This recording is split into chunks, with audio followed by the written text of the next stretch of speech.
Hello साथीहरू, यो चाहिँ रोमानियाको ल है युमा भएको घरहरू हो। यहाँ जब यो पानी अहिले चाहिँ पानीको फहरा बन्द गरेको रहेछ। वाट पानीको चाहिँ पुरै यहाँ डिजाइनहरू दिएर बनाएको रहेछ। ल यस्तो छ। पानी आएछ राम्रो हुन्थ्यो, तर पानी आज आएको छैन। तर रोमानियामा चाहिँ लास्टै फुलको सोखिमहरू हुन्छन् है। फुलको डिजाइनहरू चाहिँ एकदम मजाले दिइरहेको छ यहाँ पनि।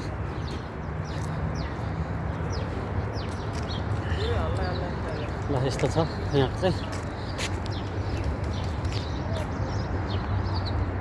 टाइपको फुलहरू हेर्न पाइन्छ। जे होस्, पार्क दामी छ।